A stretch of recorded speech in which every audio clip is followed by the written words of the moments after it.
I'm just getting the Living Green series green.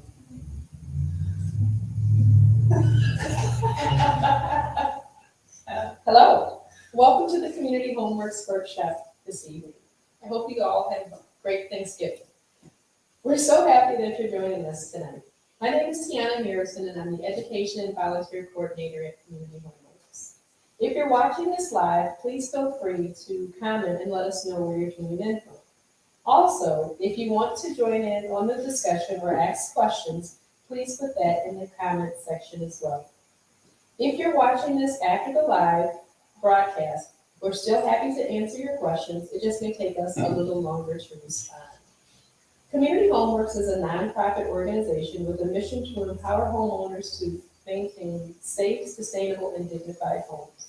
We get our funding through grants, gifts, and donations. So if you find value in this workshop tonight, we encourage you to donate on our website, communityhomeworks.org.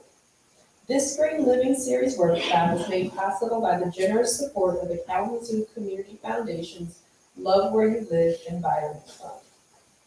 Tonight's workshop is entitled Heating Systems, and our instructor is the magnificent Mr. Lee Taylor. Thank you so much for being here. We look forward to learning more about heating systems. Okay, thank you. All right, so we are doing this live audience.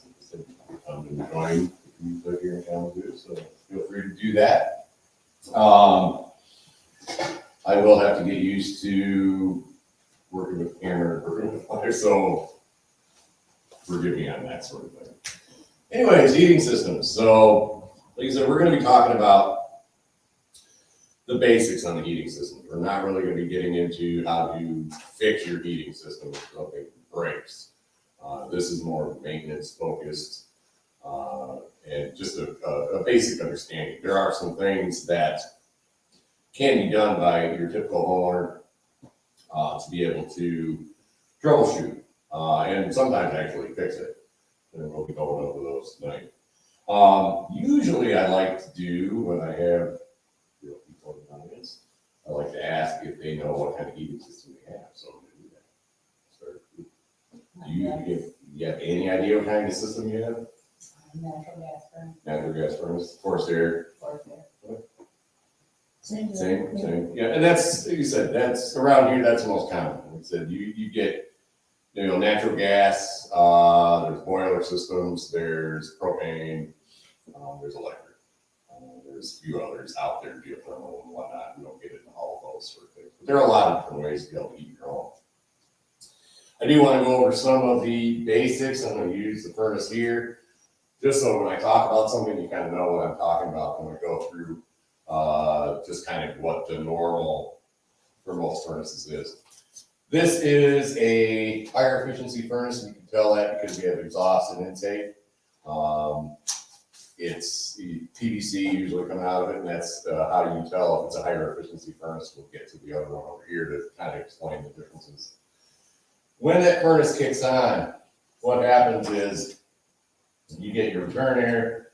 That air is moving down along this way. It runs through your filter, which here is the filter on this particular one, into the furnace itself. This is where I said you want to get a little filter. Into the furnace itself.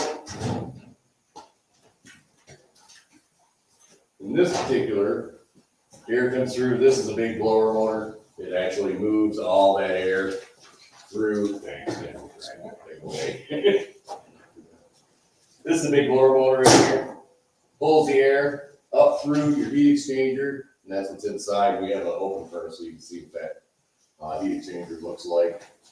Heats up that air, gets into your plenum, and then runs through the ductwork in your house. So like I said, this is a little bit different setup. Usually there's a square plenum that runs with, for residential, it's usually 6-inch pipe shooting off for your rooms and stuff. So that's kind of a rough idea on how that works. As far as how they work, or their sounds, I guess is probably the better way to put it.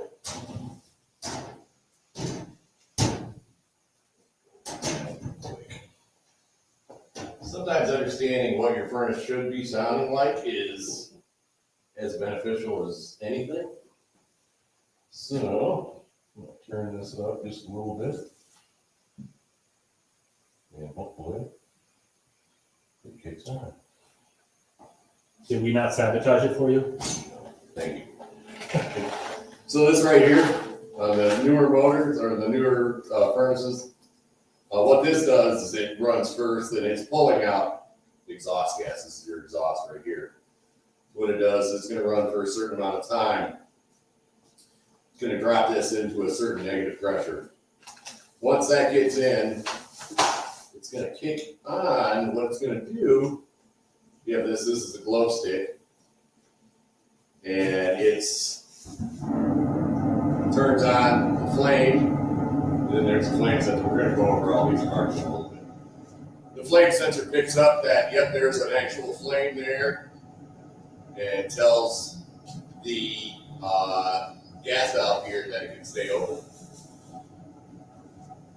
It's heating up the heat exchanger. Once it gets up to a certain temperature, then your blower motor is going to kick on and start pushing stuff through.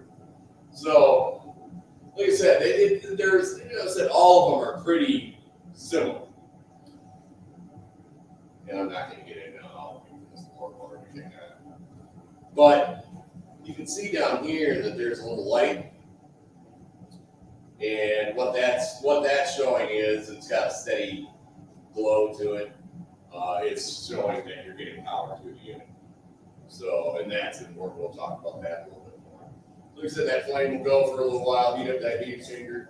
Your big blower motor will kick on and start forcing the air out. What controls all this? Turn this off. Is your thermostat.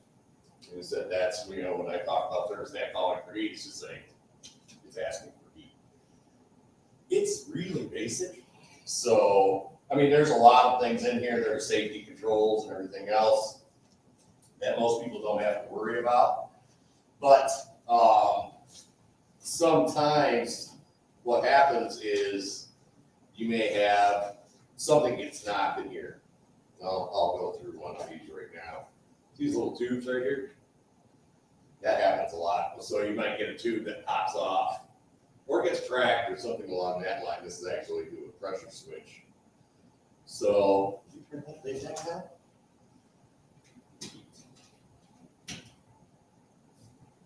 So we're going to see what this does. I'm just going to let it run for a while and see how it acts. They all have, oh yeah, that's one thing we forgot to ask. They all have safeties built into them so that if something goes wrong, you have what's called a motherboard. That's over here. They have a motherboard on them, and it has a light. This is just how fast this guy around. This is just a fry one. But it has a light on there, and what it does is it's a diagnostic. So if the furnace is having problems for whatever reason, not being able to start, most of them are going to show that instead of that solid light, it's going to flicker or it's going to blink. Of course, I can turn it up. And that a lot of times it's going to tell you kind of what you need to do. It's not so much that you can fix it, but sometimes you have an idea of kind of what's going on with it. And in this case, so here it goes. So you can see this is going first, and that's normal.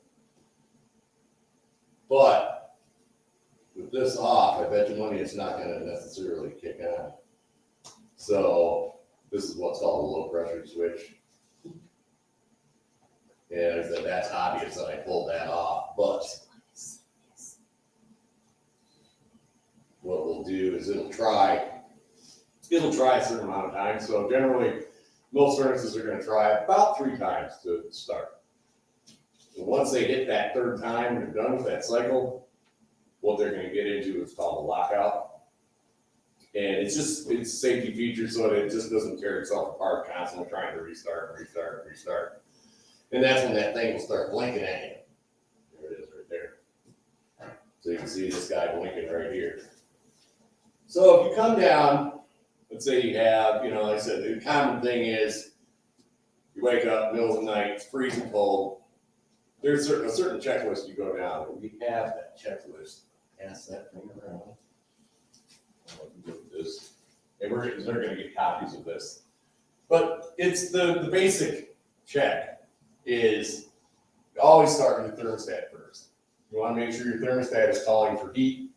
What I mean by that is just on the heat mode, and the fan is on auto or on. That doesn't really matter. The fan is independent of that. It sounds silly, but you wouldn't believe how many people we've had. You go out on a no heat call, and you walk up and you go, click at the heat, and it runs, no problem. I know. So start with the simplest thing first. You call for heat on your thermostat, great. Next thing is, do you have power going to your furnace? Here.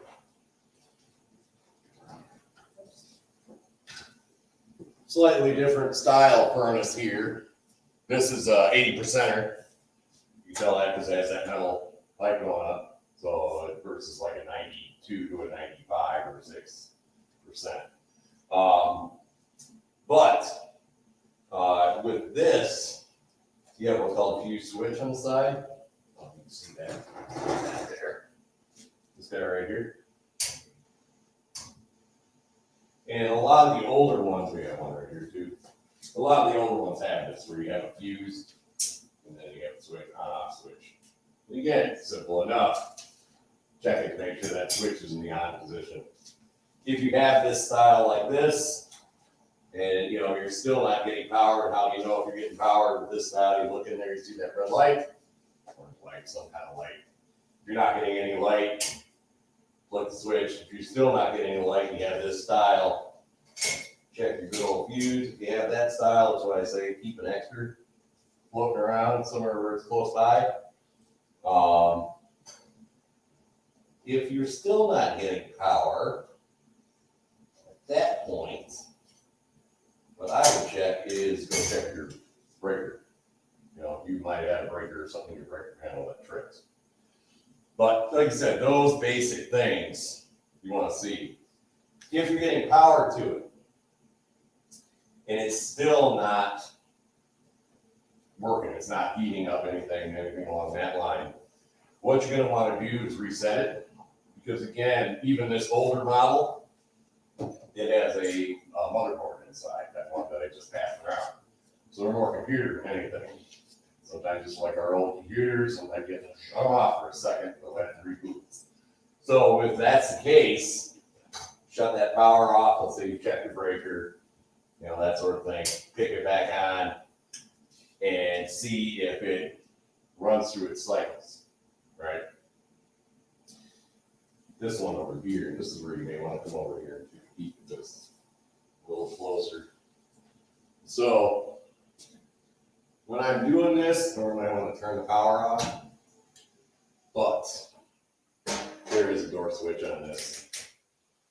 So this guy, and what it is, see how that's blinking, what you're going to want to do, and it depends on the furnace itself.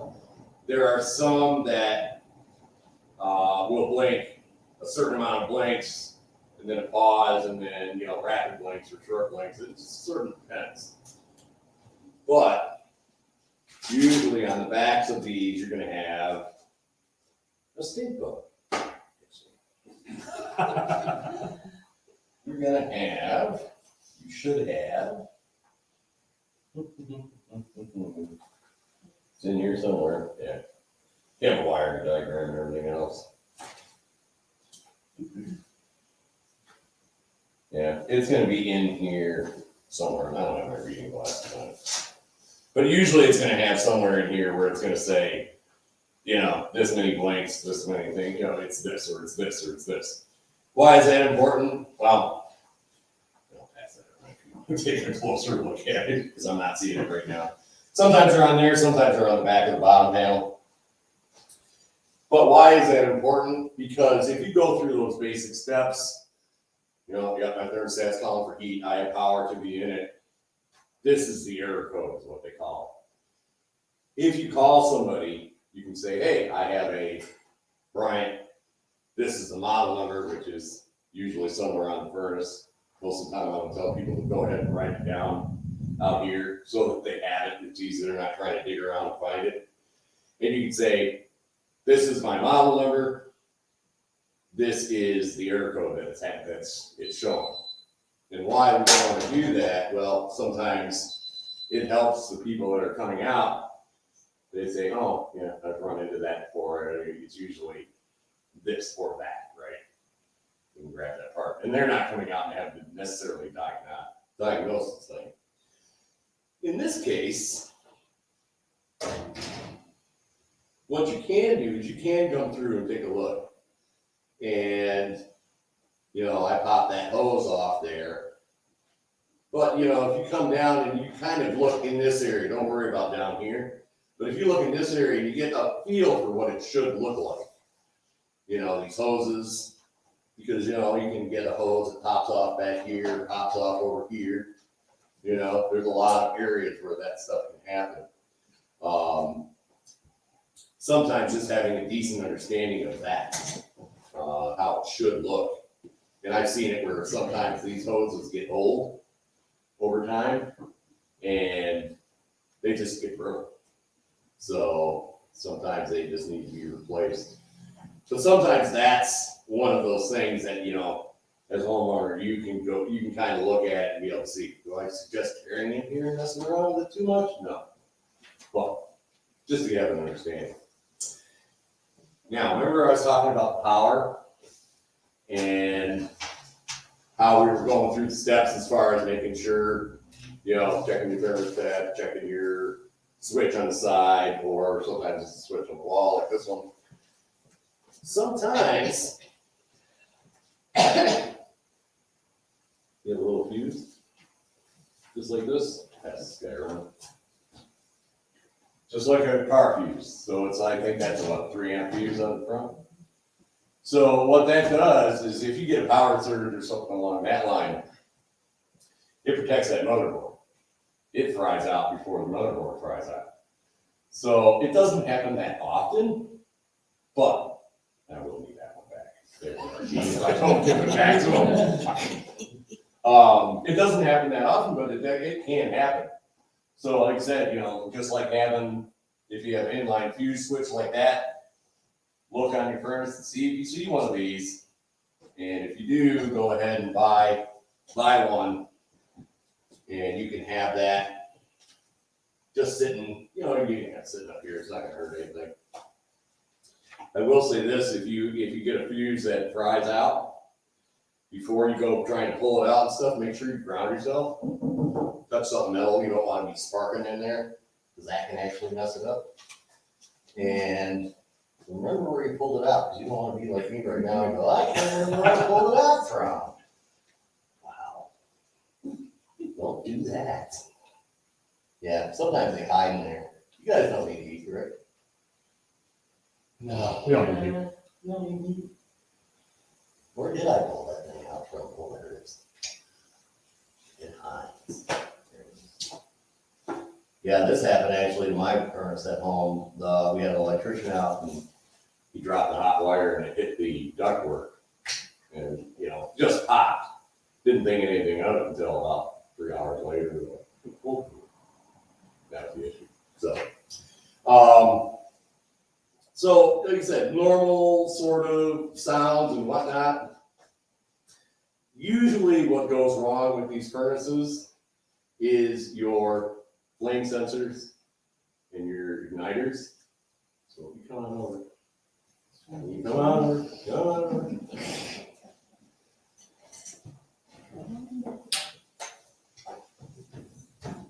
Been a while. So we're gonna let this thing run through again. So in this case here, this is 2 separate ones. You're gonna have this one right here, this one right here. So if you look up in here, you're gonna see 2 rods, right? You have the lower rod, this one. You have an upper rod, that's the igniter. So you see that igniter? It just glows. And that lower one is the flame sensor. All right. Sometimes they're combined with what's called a pigtail. So it might be a big, wide, flat thing that glows, but it also acts as it senses the flame. A lot of times those get sooty, especially like if it's just an independent flame sensor. It can get soot buildup and whatnot on it, and it just can't sense that flame, and so it shuts it off. So if you have one of those, sometimes have a little toothbrush or something like that, you can reach in there and just clean it off.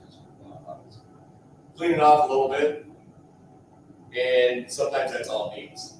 Now, if you're finding yourself you need to do that a couple times, you gotta get somebody out that needs to be able to change that. Sometimes in a pinch, that's a nice way to be able to get it going again. So where would you clean on this one? If you were to clean it So back behind? if I was going to clean it, shut it off. So this is the flame sensor right here. You have an SD card right there? Funny you should ask that. So go ahead and do it. Okay. So what you want to do, I shut the power off. See that screw right there? So you have 6-in-1. Pull that off. There you go. And it might be the other side. Pull it out. There you go. Click that in. There you go. I'll stick those. Nope. Nope. See the nut driver on the end? Yeah. I'll take that. Go ahead and take that screw out. Yep. Don't want to dry. Oh. Wow. Go for it.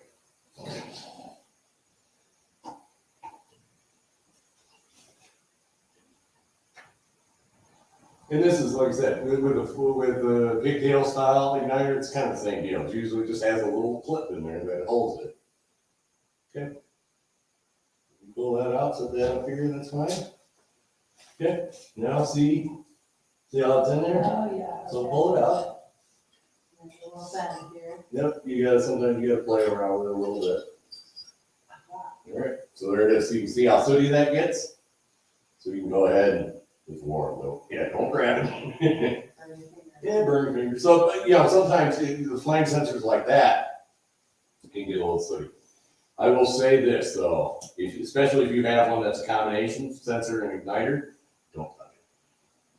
Because your oils on your hand, what will happen is, and even that igniter right there, what will happen is if you touch it, that oil will burn hotter right in that spot. It's just like a halogen bulb. And it will. So in this case, you see this part right here? This is where you can have your model number and whatnot and call down to, a heating company or something along that line and say, hey, do you have the flame sensor or whatever? You do that, pop this off, you get a new one. If you're cleaning it doesn't work, pop that back on. And then I'm gonna let you go ahead and put that back in.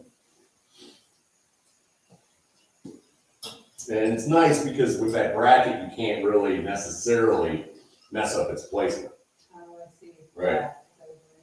No, you can't. Right, but it's hard. And we talk about this in hand tool class. Having a magnetized screwdriver is nice, or a nut driver. So, because, yeah, sometimes it wants to fall off. So.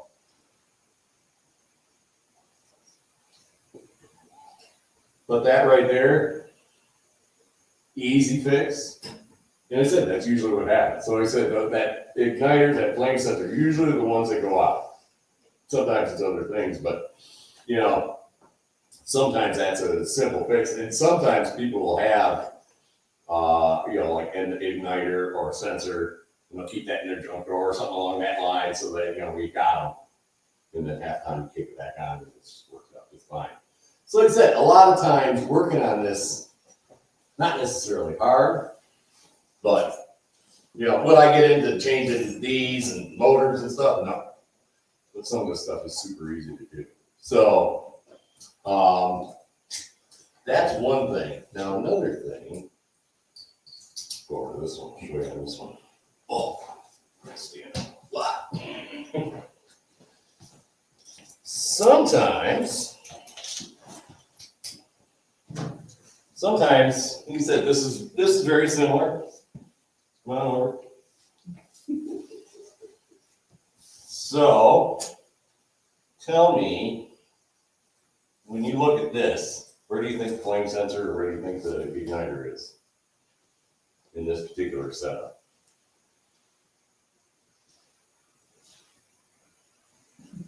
It's right here. This is where the gas comes through. See this guy back here? Yeah. There's one there. There's one there. So this is one of those separates. Right? So you got one guy here. You got one guy here. This is, click. This is, that's a little more, this is simple. Pull that guy off type thing, right? So they can be set up in different ways. But I do want, what I'm showing you more on this one is, like I said, there's a lot of safety features built into these. If you look closely at these, you just call what called roll-out switches or whatever. That's what I've always understood them as. And see how they have resets on the top? They're little nubs. Got one here. Little green dot. Yeah. It's right here. Yep. And sometimes there may be one up here and stuff. Sometimes those just need to be reset. So this is one of those things where if you have one that trips, you're in a situation, you need heat, that sort of thing. And, it seems like everything's going fine, but you have one of those, go ahead and tap it. Sometimes that will be enough to reset, but you still want to get somebody out to be able to check that. Because usually they're there for a reason. Yes, they can glitch out, but usually they pop for a specific reason. So sometimes they're a reset, sometimes they're not. But understand that, there's different resets in different places. So this is where, opening your furnace up, shutting that power off, taking a look at it just to kind of get a feel for what's going on. Another little simple goofy thing sometimes is you get this gas, this natural gas coming through here like this. It just goes into these orifices. Sometimes you get spiders or whatever that build webs in there, and it can be enough to mess with that gas flow. So sometimes getting a vacuum or something, cleaning that out will make it so that I've seen it where there's enough stuff in there where it messes with the flame and then doesn't want to go. This particular one, it's not going to go, but your power is going to be in there. So that's where you can see your light. So like I said, it's pretty straightforward as far as that sort of thing. So, but that makes sense? Yes. For the most part? All right, good deal. The other thing to check, and as goofy as that is, the gas valve. So let's say you're going through your cycle, you're looking at it, and you're just not getting gas. Most often they put these, somewhere near the furnace in line, just like any bulb out means it's open. Just like that, it's shut off. And I've seen it where somebody's downstairs, the kids are downstairs playing with stuff, and it'll run through the cycle and go, nope. And sometimes and that's just as bad as having a person come out and turn that on. So make sure your gas is on, as silly as that sounds. But all right. I'll talk about filters and stuff, so we don't have to keep kneeling on the ground. All right. Oh. So thermostats. The thing with thermostats, I get track of the time. So with different style thermostats, all different styles out there. You have programmable thermostats, you have good old style thermostats, right? Anybody have anything like this anymore? Okay. The reason I ask is a lot of times people will go out and buy a new thermostat, and that's nothing wrong with that, but the issue is that is a mercury switch. So people grab these off the wall and throw them out. Great. You can recycle these. I got yelled at by our local hazardous waste place because what I would do is cut these out and put them in a peanut butter jar, and I'd hand them in, and they'd be like, "Oh, we want the whole thermostat." Sorry. So yes, they can be recycled, but a lot of these older thermostats have those mercury switches in them. So keep that in mind, please, as far as not tossing those into the landfill. As far as the more modern thermostats, whether it's programmable or anything along that line, they all most often have a battery backup system. So in this case here, this is right in front. Sometimes you have to actually remove it off the wall like that. And there's your battery back here. There are thermostats out there, and this drives me nuts, that if your batteries die on your thermostat, it won't make your furnace work. Which makes no sense to me whatsoever. So if you want to know if you have one of those, take your batteries out and see if your furnace runs. If your furnace runs, great. If it doesn't, you better keep track of those batteries, because again, your pipe's bursting because you were on vacation for a week and your batteries died. So it's just kind of goofy. I don't understand why they do that, but they do. So there are some out there that are that way. As far as the programmable thermostats, we talk about that more in the energy efficiency classes and weatherization classes, stuff like that. You can program them to do pretty much whatever. The thing to remember about thermostats is, if you come in and it's cold or something along that line, if you turn it up to 90, it's not going to heat up the house any faster. You set the thermostat to what you want, let it get up to temperature, and that's relying on a bunch of other different things. But turning that temperature up higher is not going to make it heat up faster. And I only say that because I've heard that 1,000 times from people. You walk in and it's 95 degrees in there, and you're like, ugh. And they're having to open windows because it's too hot. So set it up what you want, let it get up to temperature. So, I'll make sure I'm not missing anything necessarily. All right, now I'm going to talk about these blower motors down here. That's turned off. Okay. So back to this guy here. Most often I'm going to say don't mess down here. The reason is, say that motherboard's down there, you don't want to touch it, and, like the static electricity type thing. The other is that blower motor is this beast right here, and it is just a large version of this. It spins, grabs all that air, and moves it around. And the last thing you want is your hand getting in there. I've heard horror stories of people taking it off and leaving, and then their cat goes in there and they don't know it, and they don't get into it. That's probably the best way to say it, right?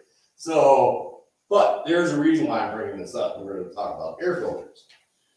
So air filters, all different styles out there. Do you guys know what size filter you have? Like 1 inch or 2 inch? The big wide ones? Same? Okay. So a lot of times these are about they say once a year, sometimes every 6 months. It sort of depends, right? You notice on this, how it has an arrow. It's always important that you want that in the direction of the airflow. So that's part of the reason I drew these arrows on this. We talked about this in the beginning, the airflow is moving this way. Now, why is that? You look on one side, that side the air comes in. The other side has this mesh on it. The reason for that is if for some reason you don't want parts and pieces getting pulled into your furnace. So first step with changing your air filter is shut that thing off. Seeing how many people where that blower motor is running, and especially with those 1 inch, like mine at home, the garage, you're trying to pull it out, and meanwhile it's grabbing, ripping, and everything else. Why is that an issue? Because what will happen is, imagine this is the blower motor, you're going to get those pieces and chunks thrown into that. It's going to throw it off balance. You also see a washing machine where it starts to walk across the floor and stuff. It'll tear up the motor. So when you're taking out that filter, shut that airflow down, let it stop, take that filter out, do a check. Especially on this side, if you're losing pieces or whatever, at that point, you really want to make sure this thing's shut off. And you can, at that point, sometimes you can reach in there and feel them, but you want to make sure that thing is shut off. By taking this off, you have a little door switch right here too. But ideally, you're shutting it off with the breaker and you're shutting it off at the furnace itself too. But sometimes you can reach in there and find it. Sometimes, depending on how this is, with this style, I can pull this out and I can shine a flashlight right in there and be able to see it a little bit easier. But that's not always the case. And that's another thing, simple thing you can do. If your blower motor kicks on and it's going boom, boom, boom, boom, it might be something that's stuck in there. So you just kind of think of it just like a washing machine. So the other is having the right size. Speaking of that, you gotta get more filters. I usually have 2 or 3 sitting up here. I'll buy them in a pack or whatever. This size here, you can have just one sitting around, but you want to make sure it's the right size. I've seen it where people throw them in and they're short. All that's doing is bringing some dirty air in. Why is that an issue? Back to this guy. If you look at this, it has all these little fins in here. This is actually from a bath fan. But it collects all that dirt and stuff in there. And first off, if it gets too clogged up, it's not going to move that air. It's just going to slowly close up and it's just going to spin. Second thing is, that if you have air conditioning, like this one has, it's a coil. So if you have dirty air, it's going to be moving through that and jamming that all up and causing your air conditioning issues later. So you want to make sure that your filter is the correct size, length, height, width, all that good stuff. And then the direction is put in, it's that usually most of the time, it's that arrow is pointing towards the furnace. So, but those are the couple reasons of why you want to make sure that filter is the correct size. You can write on there what you want, that sort of thing. As far as the date installed, I do want to pick on these guys real quick. See that guy, if you're pulling your filters out and they're looking like that, the reason this is bad for the blower motor, bad for the furnace, is it's just trying to pull air through that clogged filter. That motor will keep working. It's just going to burn itself out. And as I said, with air conditioning, it's kind of the same deal. Usually, what'll happen is you don't get enough airflow going over this. So, but that's where changing your filters out is really important. How often? Usually with smaller filters or 1-inch filters like this, it's every 30 hours of operation. 30 days of operation. Thank you. See, my wife corrects me good. 30 hours, yes, you must buy thousands of these. 30 days, thank you, of operation. And what I mean by that is that blower motor is moving air. The reason I say that is because a lot of systems have that fan setting where it's auto and then on. Sometimes all you want to do is move that air around. So you kick it out to the on position if it's wired that way in the furnace, and it just moves air. Doesn't heat or cool. But that still counts for your filter. And there are thermostats out there where you can hook them up to your smartphone. It will tell you how many hours they've been running. Some will even say, hey, you can set it for, I want a reminder to change my filter every so often, that sort of thing. So, but yeah, 30 days of operation, basically. And usually the tighter the filter, pick on this guy right here. This guy right here. So you can see how you have this one here. This is called a pleated filter, media filter. How these are real tight. versus that gap there. So the tighter this is, usually it's just more material into one space, and it's going to filter out more particles. And then you start getting into the higher end filters that filter out, all sorts of things, and they'll talk about that as far as what they filter out. But I guess think of it like the old masks we all used to have to wear. If they're really good masks, they'll clog up pretty fast. So sometimes if you need a high efficiency style filter, you may end up having to change it more depending on the environment that it's living in, because it clogs up quicker with a smaller pore. So details to think about with that. But yeah, I mean, having the right size, the right style. Generally, if you have a certain style furnace, let's say you get a new one or something along that line, you can ask the heating person that comes out, what's the MERV rating? And they'll say, generally, sometimes they'll say, oh, yeah, MERV rating is this or this. What are we talking about with that? Let's see if it's actually on. Yep. So let's see, it's MERV 8. And then sometimes they will say, yeah, it needs to have this or it needs to have that. So sometimes that's important also. So it's one of those things, especially if you get a brand new one. And you want to keep that in mind. You'll find these guys in the store super cheap. Pros and cons to these. They don't catch much in the way of stuff, right? But they don't clog up either. A lot of people call them bird catchers because that's about the smallest particle it's going to catch. But some people actually like them because they don't clog up. Well, they can, but it takes a while. But it still lets quite a bit of stuff move through the house. So, like I said, all different styles of furnace filters out there. It just kind of depends on what it is you're looking for. All right. So I want to talk about the exhaust and the intake. So on higher efficiency furnace, this is your intake. This is your exhaust. Not always that way, but you can look on the inside when it's hooked up here to that blower motor. That's your exhaust. This is your intake.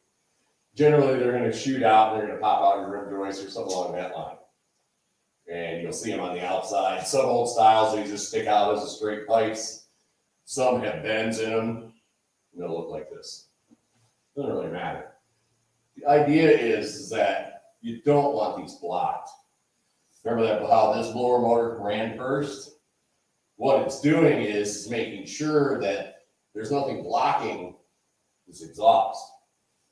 Say like a piece of pile of wood or a piece of plywood or something like that piled up on the outside, leaning up against that exhaust. And that's part of those safety features. So you want to make sure that wherever they're penetrating out through, that they're clear of snow, of ice, of kids throwing rocks in them, whatever it is. And sometimes I've seen it where it goes through those tries, those cycles, and it says something along the lines, this is blocked. And you walk outside and yeah, there's a smoke drift blocking it or whatever. Sometimes that's all it takes. So understanding that you need your fresh air in, and this is your combustion air, and then your exhaust needs to be clear. Older style furnace like this is just strictly exhaust. So it's pulling its combustion air as far as what's using down here just from the general area, right? And again, this is a less efficient style furnace. So, but that's really the easiest way to tell that you get that metal pipe. Another little detail about the PVC is sometimes they'll run it and they'll be running it up in your ceiling in your basement or something along that line. And sometimes they'll have to do a long run. I've seen it where they have plastic brackets at home. Sometimes those plastic brackets break or something along that line. What'll happen is it'll sag. They'll start collecting moisture from the condensate. And hit that and get enough resistance where it's not going to want to go anymore. So generally the pipe that is your exhaust, it should be pitched back a little bit toward your furnace, if that makes sense. So if moisture gets in there, it's going to run back through. And what happens is you have this guy on the side over here. This is your condensate. So anytime you're burning natural gas or propane or anything along that line, you're going to create quite a bit of moisture. So that water, that condensate, is going to go down either to a floor drain or to condensate pump that's sometimes just sitting there or attached to the side, plugged in, and it's going to pump that water out and away to the box thing or whatever. Those things can go out. So a lot of times, you may come out and there's water all over the place. Usually it just means that condensate pump, for some reason, is kind of conked out. Sometimes you go through the same steps as getting power, all that sort of stuff. There's a little float inside, just like a toilet in a lot of ways. And sometimes it gets stuck. So what you can do sometimes is take a wrap a couple times and that might jar it loose and make it so that it's actually going to run. Sometimes these are set up to where if they overflow or they're not working, it shuts the furnace down. And a lot of times if you look at it, so if you have one of these, go home and look. See these two wires here? Sometimes they'll have these running back to the furnace and they're hooked up. And that's one of those things where if this comes out, it's not going to let the furnace run. So sometimes they're going to. So little things like that sometimes can make a huge difference. You know, as far as having somebody come out and work on your furnace, the biggest thing you want is to make sure that they are licensed and insured. Don't let brother God or whoever come out and do it unless you're comfortable with it. And you know, it's a homework, you can really do whatever you want. But when it comes to things like this, outside of some of the simple things that we talked about, you really don't want somebody that's not licensed and insured to be able to start working on this stuff. A lot of people also, let's say you get a brand new furnace and they kind of go, oh, why do I need to have it looked at? You know, that yearly check or something. And you know, like I said, talk to the installer, find out if they have programs or something as far as, you know, coming out to check it and stuff. And the reason I say that is a lot of them, the heat exchangers under a certain warranty and the parts are under a different warranty. And they can come out and do a test on it and make sure that your heat exchanger is not cracked. Here's what a heat exchanger looks like. This is a much smaller version of basically this pipe up here. That's what's heating up, right? And you have secondary heat exchanger. But if you get a crack in this pipe, a lot of times heat exchangers have a different style or a different amount of time on it. And that's something you can catch as long as it's in that time frame, right? So that's where, you know, sometimes people will say, oh, I can get a brand new furnace. You know, you have to have it checked every year. Maybe not, maybe every other year. But if that furnace ages, you're going to want to have that checked out. And again, you want that furnace to be able to work at it to the efficiency it's supposed to work at. So, all right. Let's try not to trip on Foxy. Yeah. So the other issue that a lot of people have is when you have hot rooms, cold rooms, that sort of thing. Especially if you have a two-story house. So we were talking about the air coming in through the filter, through the blower motor, heating up, getting into your plant, and then traveling throughout the house. You have, and again, usually they're 6 inch, these are like 12 or 10 inch, 12 inch. Usually they're 6 inch like this, right? So usually you have the main trunk line, you have these guys popping off to the rooms. See these little dampers right here? These little arms? These are dampers. I was looking one for class, but basically all it is a disc that sits in there. And when it's... You can pull that elbow off and you can see it.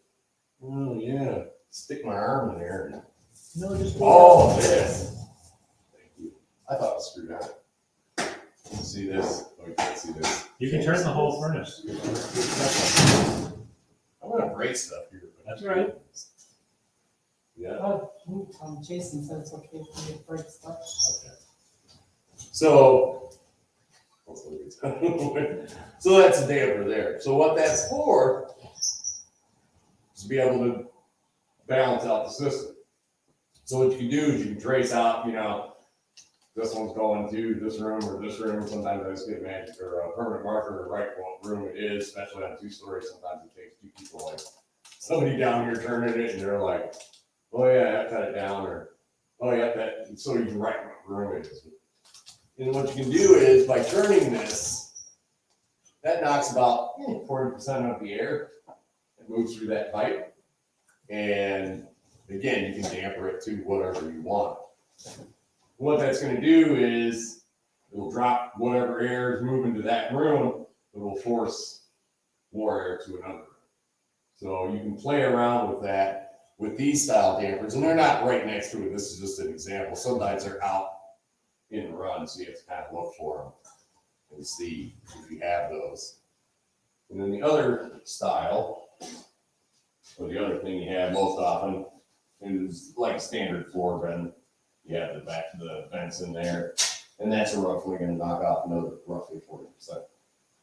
So you can play around with it where if you have a real cold room and other rooms that are real hot, by playing around with dampering, to be able to get those so that you get that air where you want it to.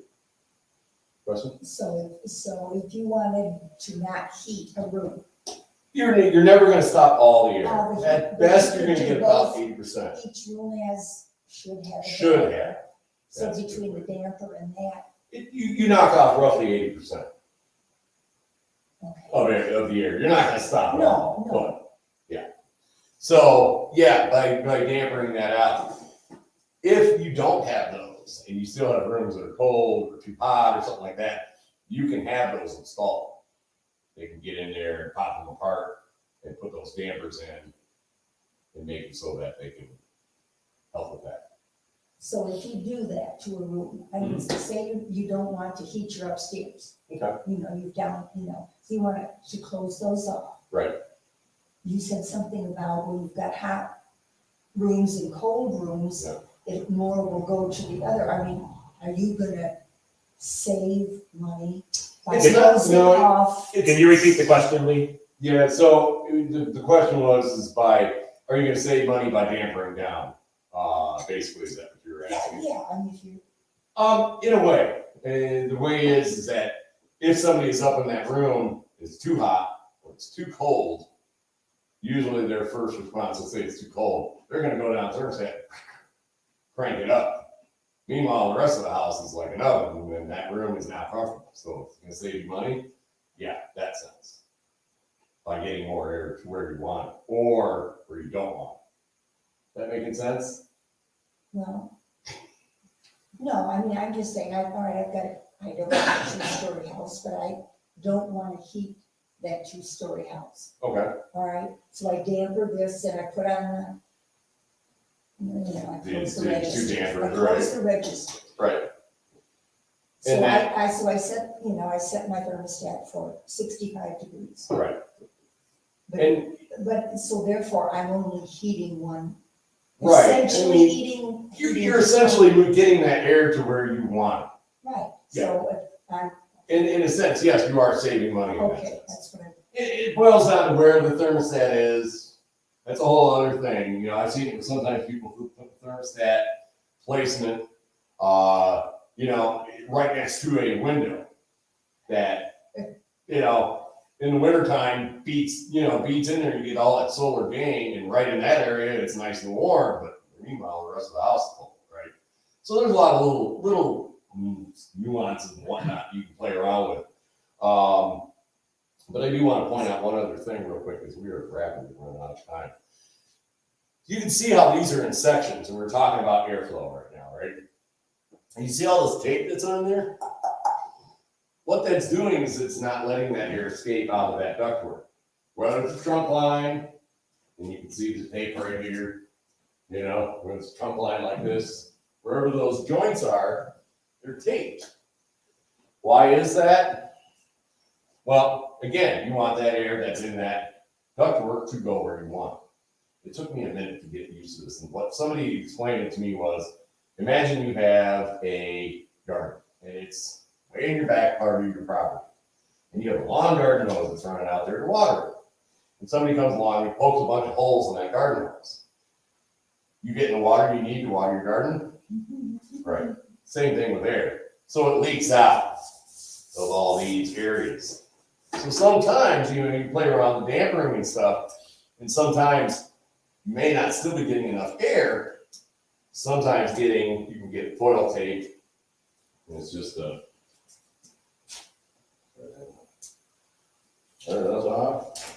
there's different varieties out there, but it's really sticky. And what it is just, you know, you go through and you clean off. Yeah, that's a real sticky stuff. I say the best thing you can do is actually clean it with like rubbing alcohol to get that oil off and whatnot, and make sure it sticks. Get all rag, clean it up, get that stuff on, have a second rag, apply it, and rub it so that you're not getting fill of bubbles and stuff like this. You want to get as much of those out as possible. So I use the second rag to kind of push that in. It's just going to help keep that air. It's part of the, you know, energy efficiency, as weird as it sounds, as far as sealing your air ducts. But it all ties together. So that is another way to be able to do that. We didn't even get into boilers yet, and we're not going. If you have, I'll say this: if you have a boiler, have someone come out and service it. I wouldn't mess with it necessarily at all. And like I said, get a good relation with that heating person to be able to come out and be able to set up that schedule, to be able to make sure your furnace is actually running the way it needs to, and being able to keep you warm for as least amount of money as possible. Good old heating bills going up and up and up. That's right crazy. Is there any questions? Lee, do you have any suggestions for how to pick a good HVAC contractor to come and do those routine checkups? You know, I mean, like you said, outside of them being licensed and insured, a lot of times you can check with other people who have had them, you know, come out and do the work. You check on Yelp or whatever it is. I don't do that stuff. Their reviews and all that sort of stuff. I also sometimes will look at how long they've been in business. You know, that's obviously going to tell you something. So, I mean, outside of that, I mean, to me, a lot of just word of mouth, however that is, they're going to be able to, you know, make it so that you're comfortable with them, you know. Any other questions at all? One other question. Is it possible to damper your furnace down too much? Like, would it be possible to close things down to the point that you are affecting the health of the furnace by closing off too much? I imagine that it would be. That's a good question, and that would be something you'd want to ask that heating professional. I am not one of them, but I'm going to say I don't know on that one. Good question. So I don't think you could necessarily, but that would be something you want to talk to, especially if you're having them adding it in or something along that line. They say talk about that airflow and stuff. So good. All right. I think we covered everything, and it's only a couple minutes after. I should probably turn the furnace back on. So happy with the information that you provide us, Mr. Taylor. And I just wanted to thank everyone for joining us. We look forward to seeing you next Tuesday. If you have any questions, please feel free to put them in the chat and we'll make sure that we answer them. Otherwise, you guys have a safe night and good night. Let's go.